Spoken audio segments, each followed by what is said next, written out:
সমাজসেবা অধিদপ্তরের কিভাবে সঠিকভাবে সঠিক নিয়মে আবেদন করবেন, তো আবেদনের পূর্ণাঙ্গ ডিটেলস নিয়ে আজকের এই ভিডিও। অবশ্যই আপনারা ভিডিওটি শেষ পর্যন্ত দেখবেন। আর আপনি যদি অল জব নিউজ বাংলাদেশ এই চ্যানেলে প্রথমবার এই ভিডিওটি দেখে থাকেন, তাহলে আমাদের এই চ্যানেলটিকে সাবস্ক্রাইব করে রাখবেন, notification bell button all press করে রাখবেন, ভিডিওটিতে লাইক করে দেবেন। আর যারা ফেসবুক পেজে ভিডিও দেখছেন, ফেসবুক পেজটি ফলো দিয়ে রাখবেন। এখন সঠিকভাবে সঠিক নিয়মে কিভাবে আপনারা বয়স্ক ভাতার আবেদন করবেন, কারণ অনেকে ভুল ভ্রান্তি করে আবেদন করে সাধারণত বয়স্ক ভাতার জন্য আর কি উপযুক্ত হয় না, অর্থাৎ তারা ভাতা পায় না। তো সাধারণত কেমন ক্যাটাগরির প্রার্থীদের আর কি ভাতা দিয়ে থাকে সমাজসেবা অধিদপ্তর, সম্পূর্ণ কিছু বিস্তারিত আলোচনা করব, আর প্লাস আবেদন কিভাবে করবেন সঠিকভাবে সম্পূর্ণ কিছু দেখিয়ে দেব। তাই ভিডিওটি আপনার জন্য অত্যন্ত গুরুত্বপূর্ণ। তো আর অবশ্যই আপনি যদি আমাদের এই ভিডিওটি প্রথমবার দেখে থাকেন, তাহলে অবশ্যই এই ভিডিওটি শেয়ার করে দিবেন, এবং আপনি যদি আমাদের এই চ্যানেলে এবং ফেসবুক পেজে নতুন দর্শক হয়ে থাকেন, ফেসবুক পেজটি ফলো দিয়ে রাখবেন, ইউটিউব চ্যানেলটি সাবস্ক্রাইব করে রাখবেন। তো আবেদন করার জন্য আমরা প্রথমে আমরা গুগলে গিয়ে ডিএসএস অথবা বয়স্ক ভাতার আবেদন যদি আমরা লিখে সার্চ করি, তাহলে দেখতে পাচ্ছেন লেখা আসবে MIS অনলাইন অ্যাপ্লিকেশন ডিএসএস। তো আমরা এখানে ক্লিক করে দেবো। তো এখানে ক্লিক করে দেওয়ার পর সাধারণত সার্ভারে অনেক লোডিং নিতে পারে, তো আপনারা এখানে একটু ওয়েট করবেন, কারণ 1 বছর পর আবার এই মাধ্যমটা চালু হয়েছে, সবাই ট্রাই করছে। তো এখানে আপনারা ক্লিক করবেন, এখানে নো ডাটা অ্যাভেলেবল এরকম আসতেই পারে, তো আপনারা আবার রিলোড করবেন। তো রিলোড করার পর ঠিক আপনাদের এখানে এরকম আসবে, অর্থাৎ আপনি এখানে যে বিধবা ভাতা, স্বামী নিগ্রহিতা ভাতা, প্রতিবন্ধী ভাতা, অনগ্রসর বিশেষ ভাতা, তার অনগ্রসর সমন্বিত শিক্ষাবৃত্তি, প্রতিবন্ধী শিক্ষার্থীদের জন্য শিক্ষাবৃত্তির আবেদন, বয়স্ক ভাতা। তো আপনি যেহেতু বয়স্ক ভাতার আবেদন করুন, তো এখানে ক্লিক করে দেবেন। তো এখানে ক্লিক করে দেওয়ার পর আপনাদের একটি ফর্ম আসবে, এখানে আপনার পূর্ণাঙ্গ নাম, আপনার এনআইডি কার্ডে বাংলাতে যেভাবে আছে স্পেস যে কয়টা আছে সেই কয়টাই দিতে হবে।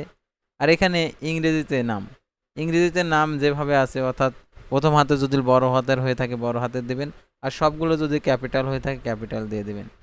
এখানে এনআইডি নাম্বার, অর্থাৎ এনআইডি নাম্বার আপনাদেরকে দিতে হবে 10 ডিজিটের, আর যাদের 17 ডিজিটের রয়েছে, অর্থাৎ যাদের 13 ডিজিটের রয়েছে, প্রথমে আর কি জন্মসন দিয়ে বাদ বাকি 13 ডিজিট দিয়ে দেবেন, তাহলে হয়ে যাবে। আর এনআইডি কার্ডে যে বয়সটা রয়েছে, এখান থেকে বয়স সিলেক্ট করবেন, অর্থাৎ সাল সিলেক্ট করার জন্য আপনারা এখানে ক্লিক করে দেবেন। দেওয়ার পরে আপনার কত সালে আপনি আর কি 65 বছর লাগবে, আর মহিলাদের ক্ষেত্রে 60 বছর। তো এখানে আপনি সিলেক্ট করে দেবেন আপনার কত সনে আর কি জন্ম তারিখ, তারপর এখানে লিঙ্গ সিলেক্ট করে দিতে পারবেন। দেওয়ার পর এখানে যে ক্যাপচাটা রয়েছে, অর্থাৎ এখানে যত থাকবে এত যোগ করতে বলছে, তাহলে এখানে হবে 25। যদি মাইনাস করতে বলে, তাহলে এখান থেকে আপনি মাইনাস করবেন। তো এখানে যদি আপনি ক্লিক করেন, তো এখানে 23 আর 8 কত হয় যোগ করতে হবে। তো এরকম আর কি আপনারা এই ক্যাপচাগুলো এখানে যা লেখা থাকবে আপনারা সেটা এখানে যোগ করে হিসাব করে আর কি বসিয়ে দেবেন। তারপর এখানে সাবমিট করবেন।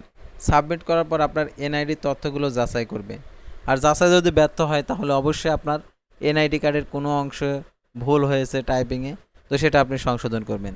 তো সংশোধন করার পরে আপনি যখন সাবমিট করবেন, সাবমিট করার পর আপনার ঠিক আপনি ধরেন এনআইডি কার্ডটা আর কি সাবমিট করলেন। তো সাবমিট করার পর আপনার এনআইডি কার্ড, তারপরে যাচাই করার পর আপনার নাম, ইংরেজির নাম, তারপরে এনআইডি নম্বর, জন্ম তারিখ, লিঙ্গ, এগুলো আপনি কিন্তু পরিবর্তন করতে পারবেন না। যাচাইয়ের পর ব্যক্তিগত তথ্য আসবে। ব্যক্তিগত তথ্য বলতে এখানে আপনার ছবি দিতে হবে, অর্থাৎ ছবির এখন কত পিক্সেল দিতে হবে এটা এখানে লেখা নেই। তো আপনারা অনেকেই ছবি দিতে যাচ্ছেন, পিক্সেলটা আর কি বুঝতে পারছেন না। তো পিক্সেলটা আপনাদেরকে দেখাচ্ছি। তো এখানে পিক্সেলটা যেমন হবে, অর্থাৎ দেখতে পাচ্ছেন এখানে 200 px, অর্থাৎ আপনার ওয়েটে 200 px, হাইটে আপনার 180। তো দিয়ে আপনারা যখন কাটবেন ঠিক ছবিটা এরকম হবে, অর্থাৎ যে মাপটা দেওয়া আছে, অর্থাৎ এই মাপটা হবে। আপনারা কেটে আর কি সেভ করবেন। তো সেভ করার পর ঠিক এরকমই হবে, অর্থাৎ 200 আর 180 px, 200 px 180 px height weight. তো এটা করার পর আপনারা এখানে দিয়ে দিলেন। তো দিয়ে দেওয়ার পর আপনার এখানে ইমেজটা কিন্তু দেখাবে না, আপনাদেরকে এখানে দিয়ে দিবেন। তো দিয়ে দেওয়ার পর তারপরের যে স্টেপটা রয়েছে, অর্থাৎ এখানে আপনার পিতার নাম ইংরেজিতে লিখতে হবে, তারপর পিতার নাম বাংলাতে লিখতে হবে, তারপর মাতার নাম বাংলাতে, তারপরে মাতার নাম ইংরেজিতে, ফোন নাম্বার, তারপর হচ্ছে বৈবাহিক অবস্থা, এখানে ধর্ম সিলেক্ট করে দিতে হবে, তারপর জাতীয়তা, বয়স, তারপর দেখতে পাচ্ছেন এখানে শিক্ষাগত যোগ্যতা ঘর আছে, এই স্কুলিং অ্যারোতে ক্লিক করবেন, দেওয়ার পর যেটা হবে সেটাই দিয়ে দেবেন। আর পেশা এখানে ক্লিক করে দেওয়ার পর বিভিন্ন ধরনের পেশা দেখাবে, আপনি যে পেশা রয়েছেন সেই পেশাটা দিয়ে দেবেন। তারপর এখানে আপনার হচ্ছে যোগাযোগের ঠিকানা, আপনার বিভাগ, জেলা, এলাকা, ধরন, তারপর উপজেলা, লোকেশন, তারপর এখানে লোকেশনগুলো দিয়ে আপনার হচ্ছে সব অ্যাড্রেসগুলো দিয়ে আপনারা বর্তমান ঠিকানা এবং স্থায়ী ঠিকানা যদি একই হয় তাহলে এখানে শুধু টিকমার্ক দিয়ে দেবেন, তাহলে হয়ে যাওয়া, আর কোনো কিছু করতে হবে না। তো তারপরে তো আপনার এনআইডি কার্ড অনুযায়ী আপনার এই অ্যাড্রেসগুলো দিয়ে দিতে হবে। অর্থাৎ আপনি বসবাস করেন এক জায়গাতে, কিন্তু আপনার এনআইডি কার্ডটা অন্য জায়গাতে আর কি থেকে তৈরি করা, কিন্তু আপনার সংশোধন করা নেই, তাহলে হবে না। আপনি যে এলাকার বাসিন্দা সেই এলাকার অ্যাড্রেসটাই দিয়ে দিতে হবে।